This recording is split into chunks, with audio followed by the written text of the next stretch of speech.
What's going on, everybody? Hope you're having a good Thursday. Bobby Fire, Sheet Saber. We're going to be talking through this 6 Eastern start time, an early one with a lot of games, and we're probably not going to have some lineups, probably even by lock. Keep that in mind for in terms of maybe getting a little lower ownership. But we've got a nice slate here, Sheets, and tough to decide on the pitching. So I'm kind of curious what you're thinking here, what the projections are doing for you.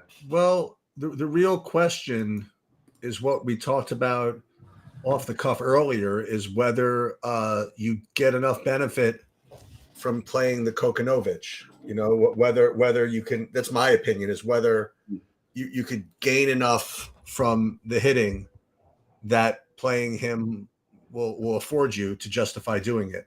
So I'd be curious. I was curious to see what my initial builds would look like, because based on point per dollar, he obviously rates to be the best play. But interestingly, when I'm actually running lineups, I'm really not getting him. So I guess the answer to that question is that I guess the hitting is not that great. Right. So that's like a very important decision. You know what I mean? Which way you go, because if you play Kokonovich, it's totally a different thing. You know? Yeah. Well, I'll tell you for right now, for sure, I'm going to be playing him in my biggest buy-in. I don't see any reason not to. And there are, he's not, I think I still don't buy that his ownership is not going to be a little bit higher. And in terms of the teams people are using, it's interesting today because Philadelphia got a little more popular than I thought. I did like them as a stack against the Dodgers, but they're getting a little chalky. And Boston's going to be just crazy popular. So if you're going to take chances with pitching, those are probably the teams that that look the best on paper to stack. But I personally am probably going to play mostly the Kokonovich, and I'm probably going to be playing Cortez and then Houck as my next two most popular. Then probably Fott, then Castillo, and maybe a Justin Steele lineup or so.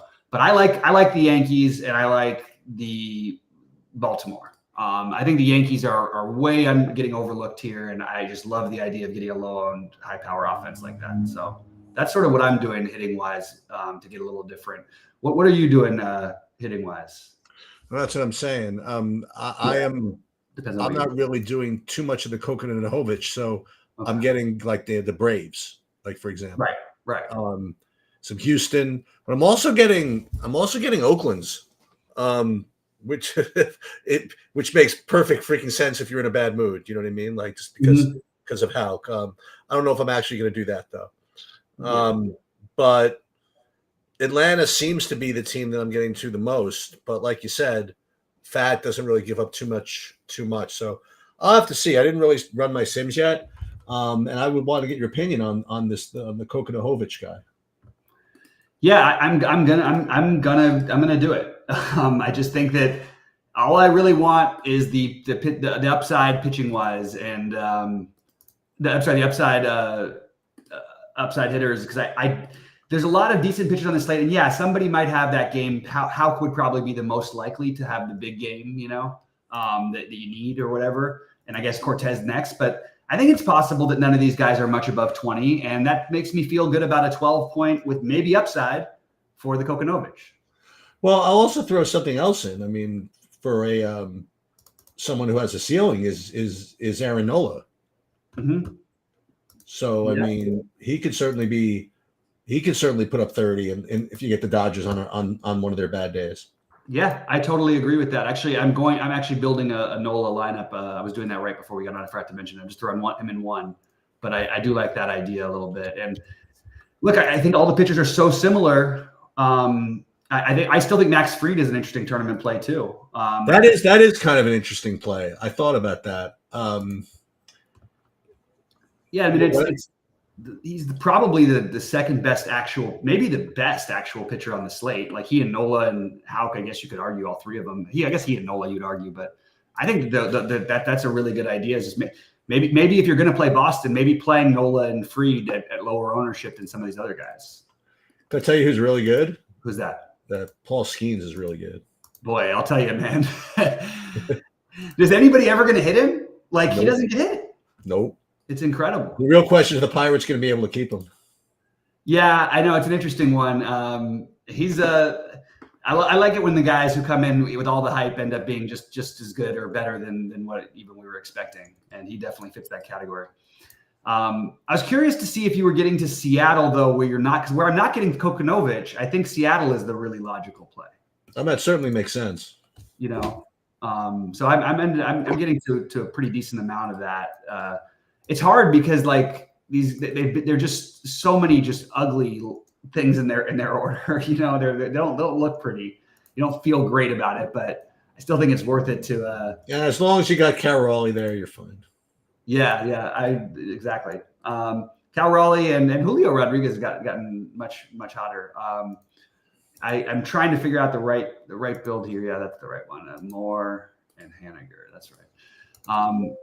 Yeah, Dylan, you got your hero Dylan Moore. You got Haniger, my former hero. Although he's you got all kinds of heroism. I mean, like, all right. Let me. Should I rerun projections yet? Yeah, let's do that now. Hold on, and then I'll rebuild these.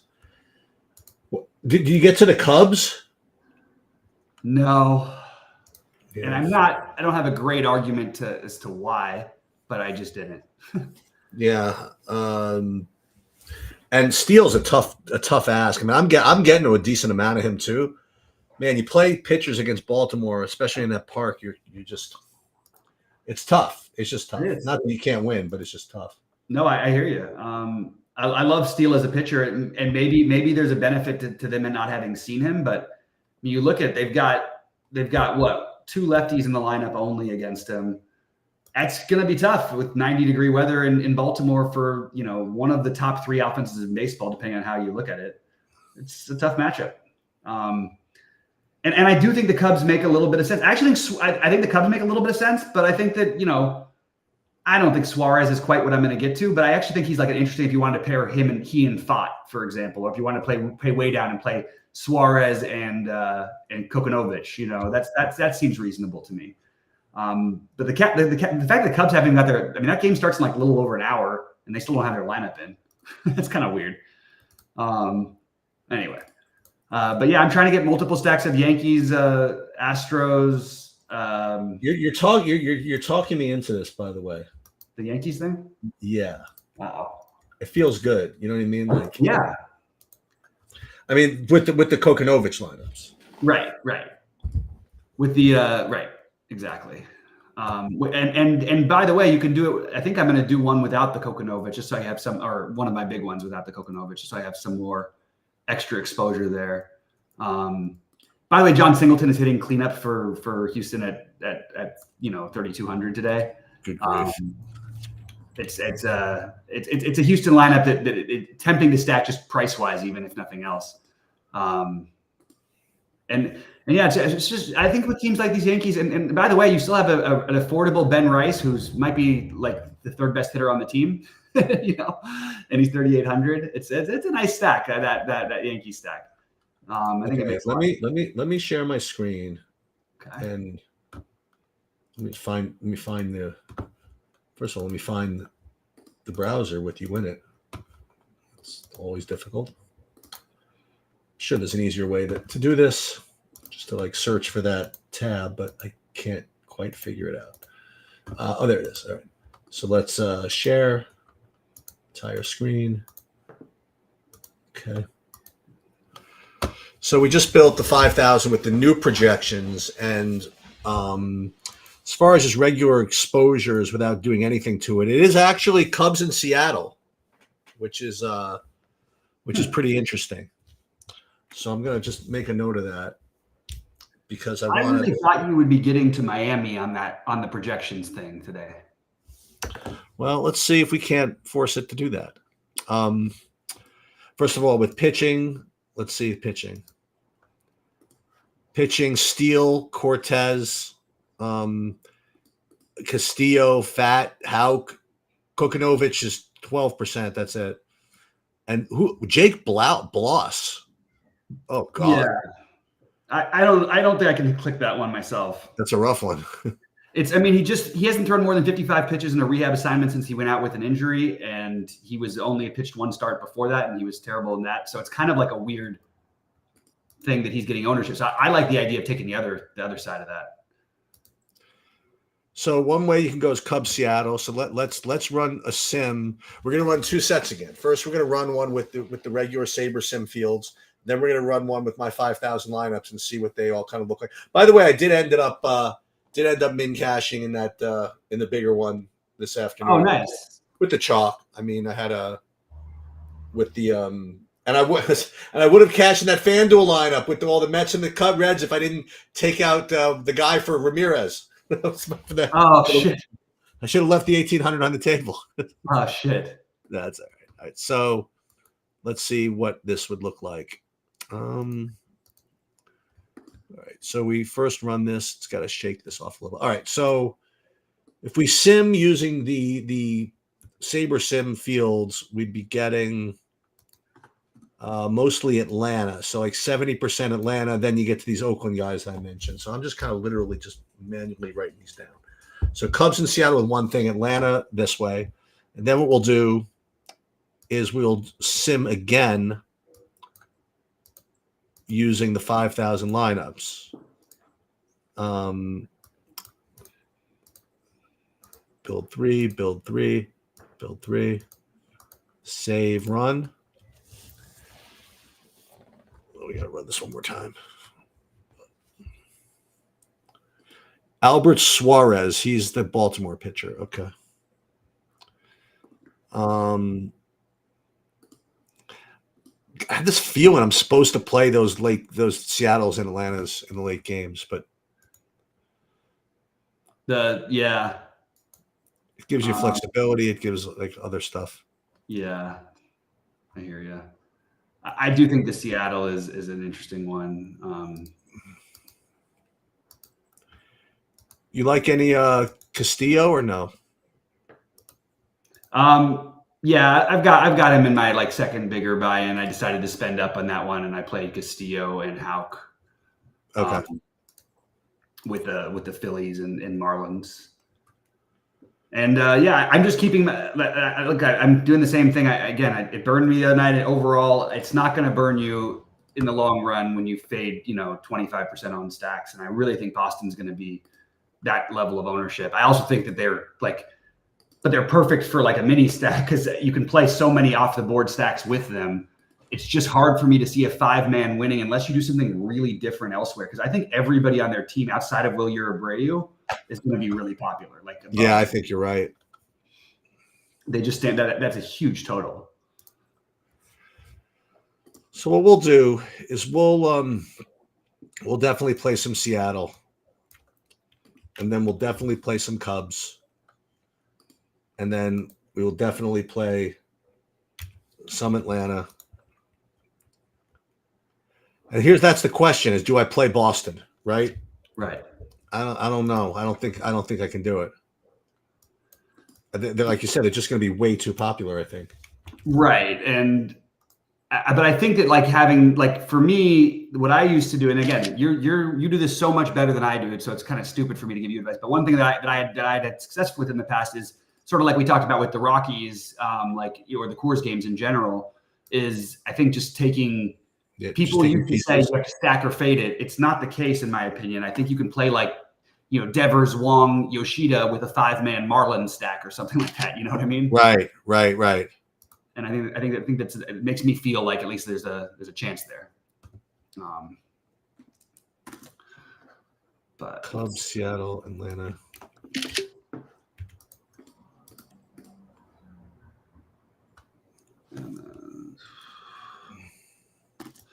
Yeah, and I'm curious if anybody has any questions or thoughts, because I think that people like, and again, it's what you do. I used to have this happen all the time when I was at RG. It's like, oh, but you said not to play these guys because they were going to be too popular. And look, they scored 12 runs. Look, it's just going to happen. You're just playing game theory. And with baseball, that's what you got to do a lot of the time, because as we learned yesterday, there is absolutely the overwhelming chalk, got basically completely shut out. And this is not like an overwhelming, over-the-top Red Sox lineup. It's just you've got a few good bats. It's a great hitter's park, and they can explode, but they can also, dud out and score 3 or 4 runs, and that's going to happen just as often as they score 6 or 7. Yep. And so here we go. Okay, let's see. So I'm gonna have to wait on those other games things. I'm gonna set an alarm here, so after lock, I make sure to check on that.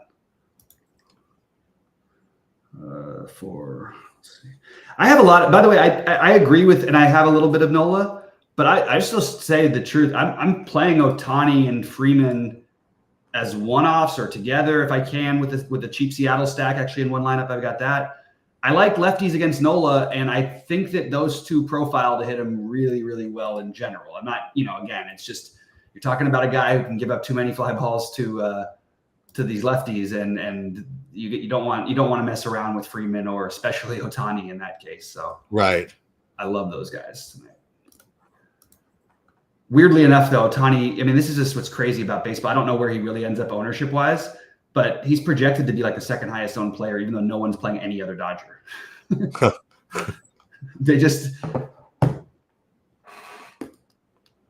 going to be, that's what we're going to be looking at like in a couple of weeks when we come back from the All-Star break. It's going to be everybody trying to get their 5-man stack in with Aaron Judge and Ohtani separate from the stack. You know what I mean? Like it's what people are going to do.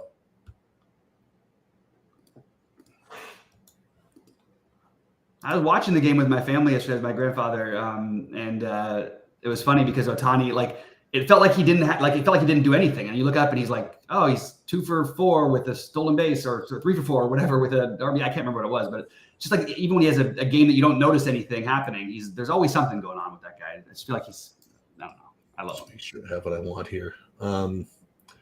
This looks pretty good. So for you guys that didn't see what I did, I mean, I literally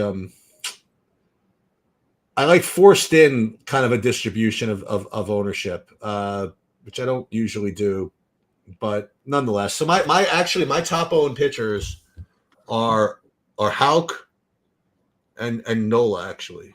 It's the way it is like right now. And then Atlanta, Boston, Seattle, Cubs.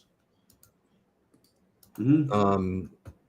Yeah, Atlanta, Seattle, Boston, Cubs are my my main stacks. And we'll just see what happens, I guess. But I do have some Kokonovich up here. I'm looking now. But I have a couple with the Baz. Not many, but like maybe 1 or 2. Yeah, it's the flip side of the same thing. I think it makes enough sense, but it's not like my favorite thing. Yeah.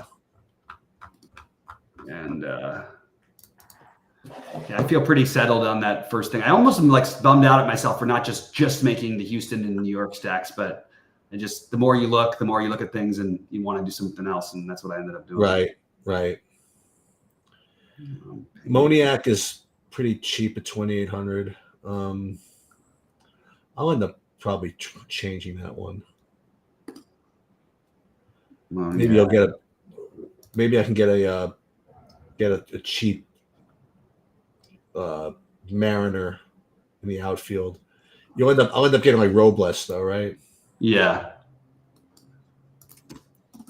That's okay though. I mean, yeah, he has a home run. Yeah, he can, he can occasionally steal, and like I don't mind that.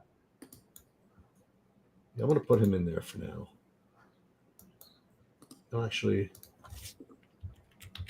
I did just post for anybody who's a member of the site. I posted in the Discord my updated ownership for today, just for any interest.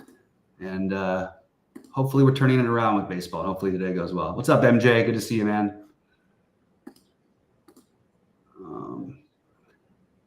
So are you playing on FanDuel at all? I am. So I'm going to do that next. Okay. Let's see. Who do you like on FanDuel as I run this? No, it's the same. I mean, on FanDuel, I always am going to have the same thing with pitcher. I'll take the highest ceiling. I'll probably would just play Houck. And I don't think my stacks would be all that different today. I just would say that it's easier to get in stacks you want, and it's easier to play like Ohtani with the stack and then getting like a 4-3-1 or something with that, or the same with Judge. Just a little bit easier to me over there. But Houck would be my number one if I was playing over there, and probably number 2 would be, I guess it would be somewhere between Castillo and Cortez, probably. I mean, just playing for upside and just if you wanted to get different over there, because I don't think you'll have any ownership.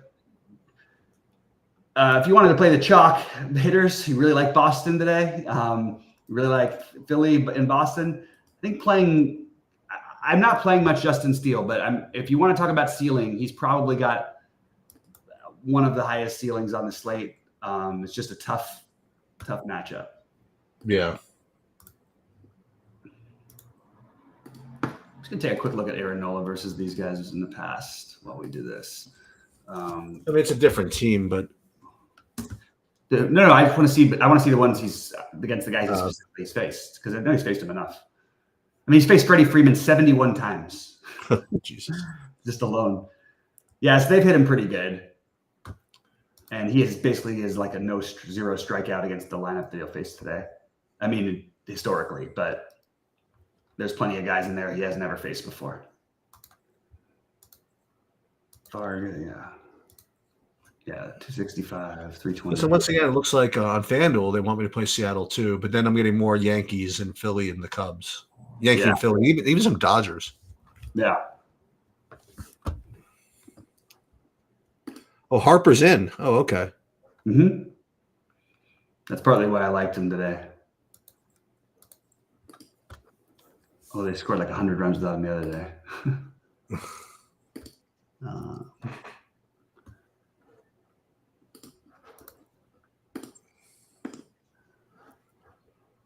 Let's see. What else do we have here? Any other questions or thoughts here?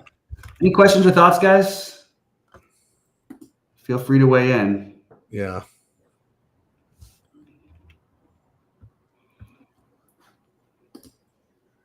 I'm excited. I haven't seen my son in about 5 days, which is pretty long for us. So. Oh, you seeing him today? Yeah, he's getting back actually right now, so I'm gonna see him any minute once we're done.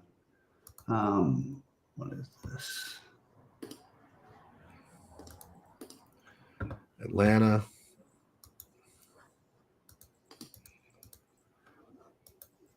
All right. So there's going to be, obviously, I mean, because I'm going to have a bunch of that Seattle game, there's going to be a whole bunch of swapping going on throughout the course of the night, and I'm going to keep threatening to do like something live, but I don't know exactly when I'm going to do it, and people are not going to probably come. For which? To do like a live swap thing, you know? That kind of thing. Yeah, I mean, but even if they don't, I mean, it's kind of thing that could game. Then it does get recorded at least, right? Yeah. I mean, anytime you feel like it, that's awesome if you want to do that. Okay.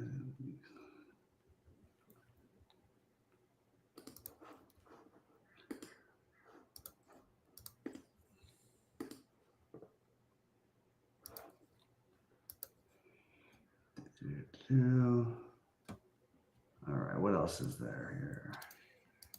Why is it there more?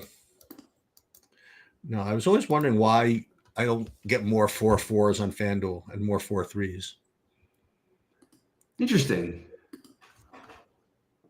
You know what it might be? It might be that the better players, like that they stand out. It's a little easier to get them in. Sort of what I was saying about Judge and Ohtani, that people will just play those guys as one-offs, you know. And maybe because you're able to, they're forcing you to that. I don't know. I'm just guessing. I guess so. I don't know. Temming is saying he would like to see the logic behind it all. So you got one person interested. You got two because I'm interested. Well, behind what the late swapping. Yeah. I'll go through that process. Let me just question what's a good time to do it. So FanDuel, I'm not leaving that much on the. Yeah, there's somewhere I'm leaving money on the table. So I'm gonna make a rule. I'm not gonna leave freaking 1,700 on the table on a 7-game slate. I don't hate it in baseball. I'm just gonna leave it. Would never do it in basketball, but I don't hate it. Well, obviously, I'm just gonna leave it. I'm just gonna leave it. Okay, let's see. What are the times here? 6:50, 7:10. Okay, so this is what I'm going to attempt. Okay. This is like predicated on me remembering. So because I'm gonna do it myself. So maybe at like 7:30, because that's before the Miami-Houston game. Although the Houston game I'm probably not doing much. So maybe I'll just wait until those last two games. Just to at least show people what to do. All right, so I'm gonna try at 9:00 p.m. to demonstrate late swap. If I go on and no one's there, it's fine. It'll just record. Yeah. Okay. And I'll just put it up just to show the process, and we'll make it evergreen or whatever. Yeah, but absolutely. But I'm gonna get out of here. Okay. And MMA video went up today, and then the betting breakdown will go up tomorrow, and then a lineup construction video will go out as well. The COVID patient is on the mend, so she's yep, probably she's much better today. Probably by the weekend she'll be okay. It'll be like a full 5-6 days, which is expected. Yeah. And with any luck, I don't have it myself. So hope so. Hope so, bud. All right, man. Good luck tonight. See you later. All right, later. All right, guys. I'm gonna probably hang out and just be in the Discord if anybody needs anything. I am gonna be running out in a little bit, so tag me. But good luck to everybody.